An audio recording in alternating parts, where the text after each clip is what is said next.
Florença, Itália, meados do século XVI. Dentro de um palácio renascentista onde a arte e a beleza reinam supremas, existe o jardim que poucos conhecem. Um lugar onde plantas letais crescem sob o sol toscano, onde flores encantadoras escondem a morte em suas pétalas, e onde a linha entre medicina e assassinato desaparece completamente. Este é o jardim secreto da família Medici, uma dinastia que governou Florença com mão de ferro disfarçada de luva de seda. E o que acontecia nesses jardins era algo que a história tentaria esconder por séculos. Mas documentos recentemente descobertos nos arquivos do Vaticano e em cartas pessoais dos Medici revelam uma verdade perturbadora. Eles não apenas cultivavam venenos, eles testavam essas substâncias em seres humanos vivos, em prisioneiros condenados à morte que se tornavam cobaias involuntárias de experimentos que fariam até os cientistas modernos recuarem de horror.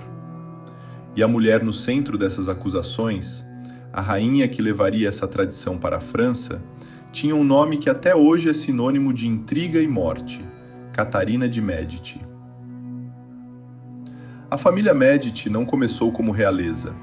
Eles eram banqueiros, comerciantes que acumularam uma fortuna tão vasta que compraram seu caminho para o poder. No século XV, eles já eram os senhores não oficiais de Florença, financiando papas, patrocinando artistas como Michelangelo e Leonardo da Vinci e tecendo uma rede de influência que se estendia por toda a Europa. Mas o poder atrai inimigos. E na Itália renascentista, onde facas eram comuns e lealdades eram compradas, a família Medici precisava de algo mais sutil, mais discreto, mais impossível de rastrear. E foi aí que os jardins entraram na história.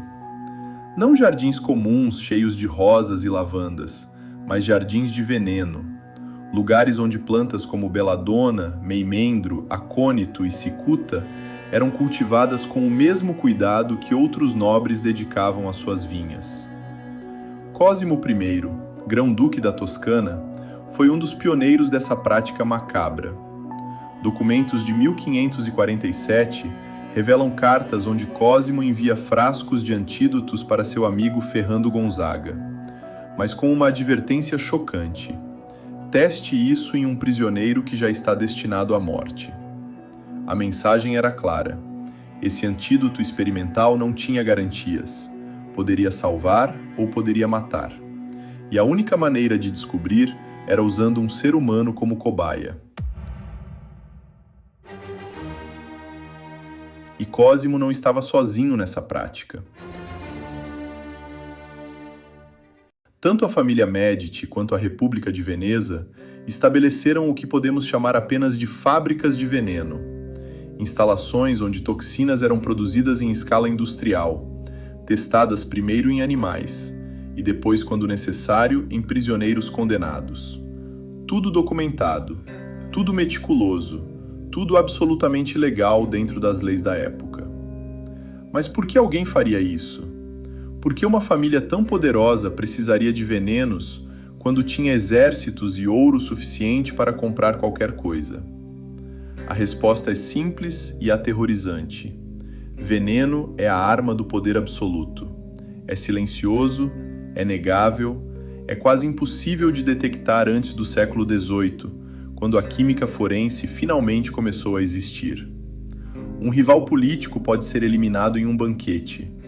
Uma ameaça pode desaparecer após aceitar um presente aparentemente inocente. E o mais importante, diferente de uma facada ou um tiro, veneno permite que o assassino mantenha as mãos limpas, literalmente. E para uma família obcecada com sua reputação e imagem pública como os Medici, isso era invaluável.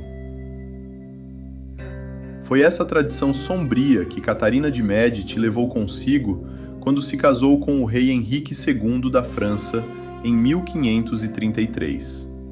Ela tinha apenas 14 anos. Uma menina italiana em uma corte francesa que a desprezava. Os franceses já tinham um preconceito profundo contra italianos, considerando-os mestres em bruxaria e envenenamento. E Catarina, com sua herança Medici, apenas confirmava todos os medos deles. Ela trouxe para a França não apenas moda e arquitetura italiana, mas também seu perfumista pessoal, René Le Florentin. E foi aí que as lendas começaram a se misturar com a realidade de maneiras impossíveis de separar completamente.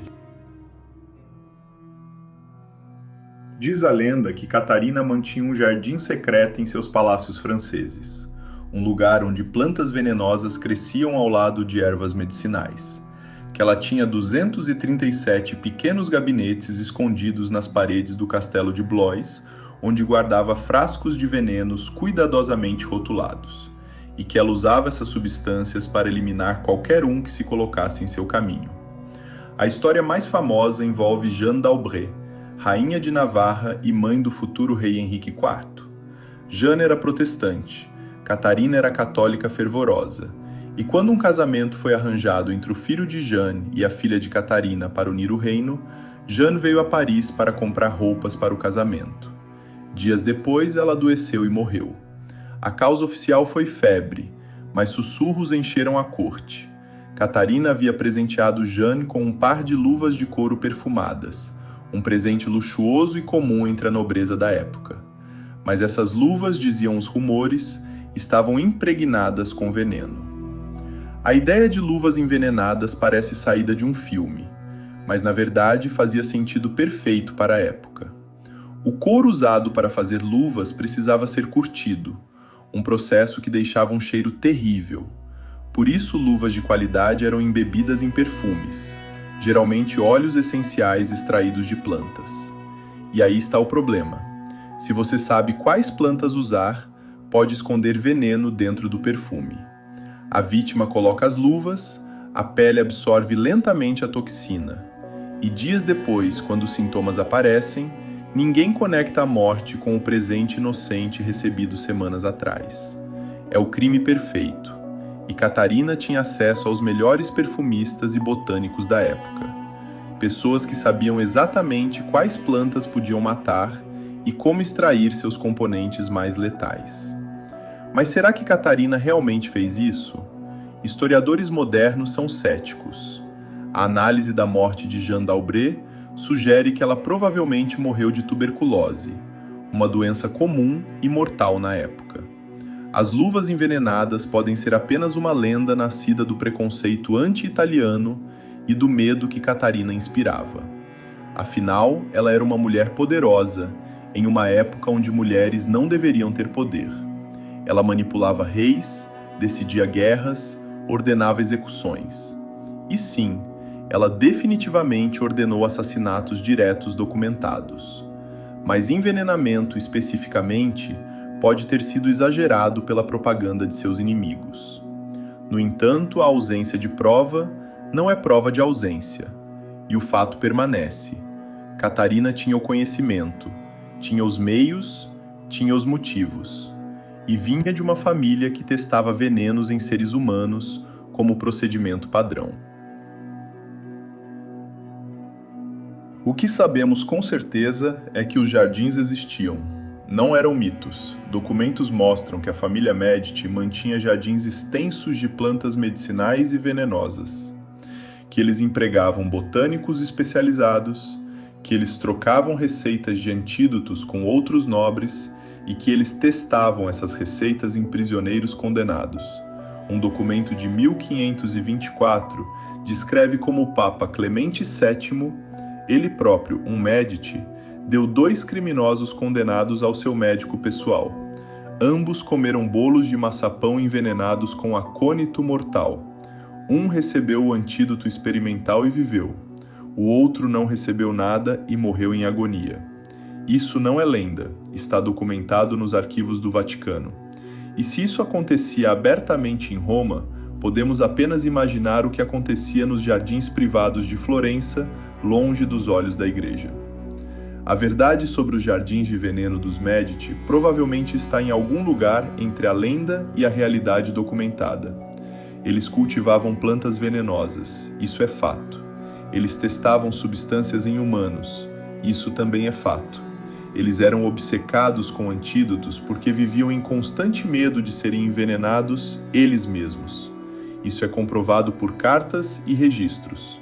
Mas se eles usavam esses venenos ativamente para assassinar inimigos, ou se a maioria das mortes atribuídas a eles eram apenas coincidências amplificadas pelo medo e pela propaganda, isso permanece um mistério.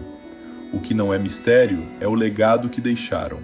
Uma reputação tão sombria que até hoje, quando pensamos em veneno na Renascença, pensamos nos Medici. Quando imaginamos jardins secretos cheios de plantas letais, visualizamos seus palácios italianos. E quando lemos sobre rainhas manipuladoras e perigosas, o nome Catarina de Medici surge inevitavelmente. Os jardins podem ter desaparecido há séculos. As plantas podem ter murchado. Os gabinetes secretos podem estar vazios. Mas o medo que inspiravam permanece vivo na história, porque no final, os Medici entenderam uma verdade fundamental sobre poder. Não importa quantos soldados você tem, não importa quanto ouro você acumula, o verdadeiro poder vem de fazer as pessoas te temerem. E nada inspira mais medo do que a ideia de que a morte pode vir disfarçada de presente, escondida em flores perfumadas, dissolvida em vinho fino ou tecida nas fibras de um par de luvas de couro. Essa é a lição mais sombria dos jardins de veneno dos Medici. O poder supremo não está em matar abertamente, está em fazer todos ao seu redor viverem com medo constante de que você poderia.